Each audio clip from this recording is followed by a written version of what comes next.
आइए जानते हैं दुनिया की फेमस कार कंपनियों में से एक मर्सिडीज के बारे में। मर्सिडीज के इतिहास के बारे में। मर्सिडीज का नाम मर्सिडीज कैसे पड़ा, ये भी एक इंटरेस्टिंग फैक्ट है। आइए शुरू से इसके इतिहास को टटोलते हैं और जानने की कोशिश करते हैं कि मर्सिडीज इतना बड़ा ब्रांड कैसे बना। बात है कार्ल बेंज की, जिन्होंने पहली बार ऑटोमोबाइल की स्थापना की। कार्ल बेंज का जन्म 25 नवंबर 1844 में जर्मनी में हुआ था।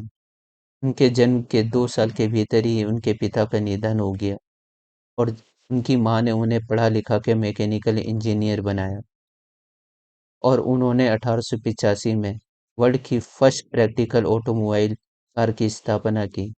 मैकेनिकल इंजीनियर बनने के बाद उन्होंने कई सारे जॉब भी किए, लेकिन वो कहीं भी फिट नहीं बैठे, क्योंकि उनका सपना, उनका विज़न बहुत बड़ा था। बाद में जाकर उनका सपना और विज़न साकार भी हुआ, पूरा भी हुआ।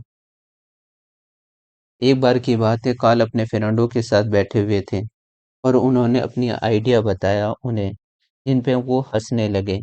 उन्होंने बताया कि जल्द ही फोर्स कार्स को रिप्लेस करके एक ऐसी कार आ जाएगी जो पेट्रोल से चलेगी, जिस पे उनके दोस्त उसका मजाक उड़ाने लग गए, उस पे हंसने लग गए, लेकिन उन्होंने उस बात को सीरियस नहीं लिया। कहा जाता है ना, मंजिल उन्हीं को मिलती है जिनके सपनों में जान होती है। मंजिल उन्हीं को मिलती है जिनके सपनों में जान होती है। पंखों से कुछ नहीं होता दोस्त, हौसलों से उड़ान होती है। वही हौसला था उनके पास, जो अपने वो सपनों को साकार कर पाए।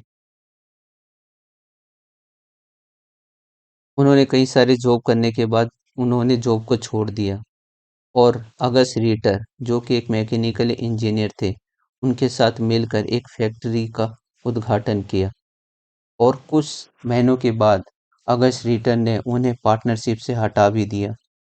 ऐसा लगा कि कार्ल बेंज को उनके पैर से ज़मीन खिसक गई हो, क्योंकि उनके पास यही एक साधन था कमाई का। इसी बीच कार्ल बेंज की लाइफ में एक लड़की एंटर करती है, जिनका नाम बार्था रिंगर होता है। बाद में बार्था रिंगर की शादी कार्ल बेंज के साथ होती है। बार्था रिंगर दहेज के पैसे लेके आती है, जिनसे वो शेयर खरीद लेती है अगस्त रीटर की कंपनी में। अब 2 पार्टनर होते हैं, कार्ल बेंच और अगस्ट रीटर। और कार्ल बेंच इन उस कंपनी के शेयर को धीरे-धीरे सेल आउट करते हैं, क्योंकि वहाँ से इतना इनकम जनरेट नहीं होता है, जितना वो एक्सपेक्ट करते हैं। वो धीरे-धीरे उन अपने हिस्सेदारी को कम करते हैं, लास्ट में 5% ही उनके पास हिस्सेदारी होती है। उन्हें भी वो बेच देते हैं और उस कंपनी से भी वो निकल जाते हैं। 2 भाई, जो कि एक साइकिल शॉप के ओनर होते हैं, उनके साथ मिलकर कार्ल बेंच एक कंपनी की स्थापना करते हैं, जिनका नाम रखा जाता है बेंज एंड कंपनी।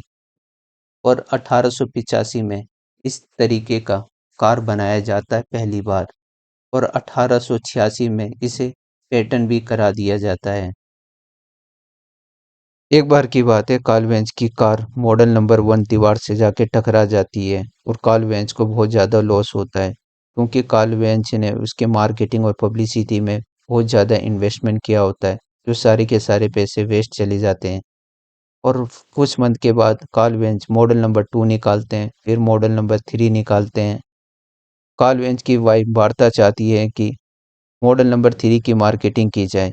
उन्हें लगता है कि ये सक्सेस ज़रूर होगा, लेकिन कार्ल बेंच इस बात से सहमत नहीं होते हैं और वो रिस्क लेने से डरते हैं।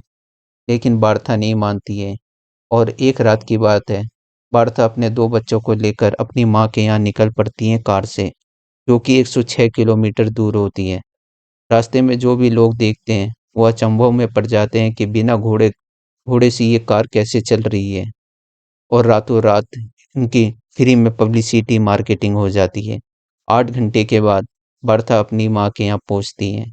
कार्ल बेंज के कॉम्पिटिटर होते हैं, जिनका नाम होता है डेमलर मोटरैन, जिनके 2 पार्टनर होते हैं, गोटलिब डेमलर एंड विल्हेम मेबेज, जो कि बाद में जाकर कार्ल बेंज की कंपनी के साथ मर्ज भी हो जाते हैं।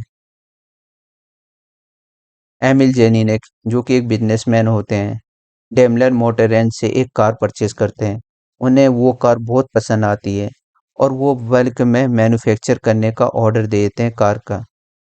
लेकिन एक कंडीशन लगाते हैं कि जितने भी कार मैन्युफैक्चर होंगे वो उनकी बेटी के नाम पर होना चाहिए, जिनका नाम मर्सिडीज होता है, और यहीं से मर्सिडीज का नाम मर्सिडीज पड़ता है। फर्स्ट वर्ल्ड वॉर के दौरान लोगों के पास परचेसिंग पावर बहुत कम होता है कि वो लग्जरी प्रोडक्ट को खरीद सकें, जिससे कि ये सोचकर दोनों कंपनी डेमलर और बेंज आपस में मर्ज हो जाते हैं 1924 को, और एक कंपनी का फॉर्म करते हैं जिसका नाम रखा जाता है डेमलर एंड बेंज। 1926 में दोनों मिलकर कार मैन्युफैक्चर करना स्टार्ट कर देते हैं। बात है 1944 की, जब 66,000 वर्करों को डेमलर एंड बेंज की कंपनी में कार मैन्युफैक्चर करने के लिए जबरदस्ती फोर्स किया गया, जिससे कि उन्हें बाद में इसका हर्जाना भी भरना पड़ा। ये था मर्सिडीज का इतिहास। आपको कैसा लगा? आप जान के हैरान होंगे कि 21 से ज़्यादा देशों में 281 लोकेशन में स्थित है। इस बात से ही अंदाज़ा लगाया जा सकता है कि मर्सिडीज कितना बड़ा है। आपको ये वीडियो कैसा लगा? कमेंट करके ज़रूर बताइए। वीडियो देखने के लिए दिल से थैंक यू।